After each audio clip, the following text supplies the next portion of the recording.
ইসলামাবাদের মানুষ আসলে সিটিটাও যেরকম সুন্দর, মানুষগুলোও সুন্দর, তাদের ব্যবহার অনেক সুন্দর, মানে আমরা একদম ইমপ্রেসড। এইটুকু যেন প্রত্যেকটা মানুষ, শুধু পাকিস্তান না, পৃথিবীর প্রত্যেকটা জাতি, প্রত্যেকটা মানুষ যেন এটা মনে রাখে। আসসালামু আলাইকুম, আমি আপনাদের হোস্ট নিগারদিন লাহার, আর আপনারা দেখছেন WNN বাংলা। আজ আমার সাথে বাংলাদেশের স্পেশাল গেস্ট আছেন স্মৃতি আফরোজ সুমি, যিনি সমন্বয়ক কোটা আন্দোলনের, এবং তার সাথে আজ আমরা কথা বলবো তাদের কোটা আন্দোলনের যাত্রা এবং তাদের পাকিস্তানে তাদের কী রকম এক্সপিরিয়েন্স হলো এখন পর্যন্ত। তো তাদের সাথে এই বিষয়গুলো নিয়ে আমরা ডিসকাস করবো এবং পাকিস্তান বাংলাদেশ সম্পর্কে কী কী উন্নতি হওয়া দরকার বলে তারা মনে করেন সেগুলো নিয়েও আমরা আলোচনা করব। চলুন তাহলে আজকের আলোচনা শুরু করা যাক। আপু, আপনাকে অনেক ধন্যবাদ আমাদের শোতে জয়েন করার জন্য এবং ওয়েলকাম ইসলামাবাদে আপনাকে, এবং আরও শুভেচ্ছা জানাচ্ছি বাংলাদেশ 2.0 এর জন্য। আপনাদের যে অবদান ছিল এটা ভোলার মতো না, আমরা কোনোদিনই ভুলবো না। আর আপনাকে আমি ফার্স্ট এটাই কোয়েশ্চেন করতে চাই যে আপনি প্রথমবার পাকিস্তানে এসেছেন, একটা ইউথ কনফারেন্সে যোগদান করেছেন, তো আপনার কেমন লাগলো পাকিস্তানের মানুষের ব্যবহার এবং এই কনফারেন্সে আপনি কী কী এনজয় করতে পারতেছেন, আপনার কেমন লাগছে? হ্যাঁ, এটা শুধু পাকিস্তানে প্রথম জার্নি এমন নয়, দেশের বাইরে প্রথম আসা, তো হচ্ছে সেই হিসেবে একটু এক্সাইটেড বেশি ছিলাম। ফার্স্ট অফ অল কালকে জার্নিটা একটু বেশি ছিল, যেহেতু আমাদের সরাসরি কোনো ফ্লাইট নাই, ঢাকা টু ব্যাংককের পর ব্যাংকক থেকে ইসলামাবাদ। প্রথম হচ্ছে যে ঢাকা থেকে ব্যাংককের জার্নিটা ভালোই উপভোগ করেছি, তো পরের জার্নিটা একটু বেশি বড় ছিল, তো সে কারণে হচ্ছে একটু টায়ার্ড ছিলাম, সব মিলিয়ে ওইভাবে এনজয় করা হয়নি।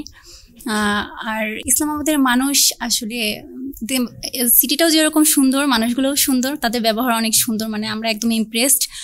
আমরা এতটুকু জানতাম যে হচ্ছে আমাদের বাংলাদেশের মানুষের প্রতি পাকিস্তানের মানুষের একটু সহানুভূতি বা একটা ভালোবাসা কাজ করে বা ভালোবাসা আছে, কিন্তু তাদের ভালোবাসার গভীরতাটা আসলে এখানে না আসলে বুঝতে পারতাম না, যেটা এখানে আসার পর বুঝতে পেরেছি।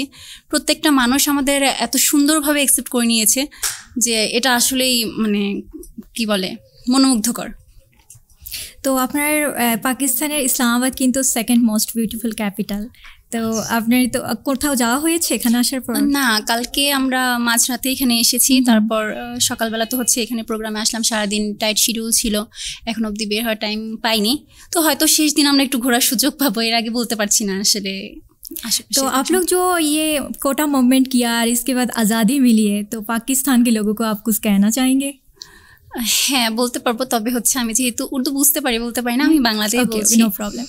তো আসলে আমাদের যে 15 বছর যে ফ্যাসিস্ট শেখ হাসিনার যে শাসনটা ছিল, তো আমি এটাই বলবো যে আসলে মানে ভালোভাবে বাঁচতে গেলে যে এমন না যে আমাকে 100 বছর বাঁচতে হবে বা 90 বছর বাঁচতে হবে, কিন্তু আমি 20 বছর বা 25 বছর যতটুকু সময় থাকি, সেই ধারাটা সোজা করতে হবে, যাতে অ্যাটলিস্ট আমরা দিন শেষে আয়নার সামনে তাকিয়ে নিজের চোখে চোখ রেখে বলতে পারি যে না, আমরা মাথা নত করিনি বা আমরা আমাদের নৈতিকতার কাছে আমরা ঠিক আছি। তো এইটুকু যেন প্রত্যেকটা মানুষ, শুধু পাকিস্তান না, পৃথিবীর প্রত্যেকটা জাতি, প্রত্যেকটা মানুষ যেন এটা মনে রাখে, নিজেদের হকের জন্য যেন কথা বলে, নিজের যে অধিকারের জন্য, ন্যায়ের জন্য, শুধু যে নিজের জন্য এমনটা নয়, আমি ঠিক আছি বা আমার সামনে একজন মানুষ অত্যাচারিত হচ্ছে, আমি যেন তার জন্যও কথা বলি, ন্যায়ের পক্ষে কথা বলতে হবে, সেটা হোক দেশের জন্য বা নিজের জন্য বা জাতির জন্য। হ্যাঁ, সেটাই।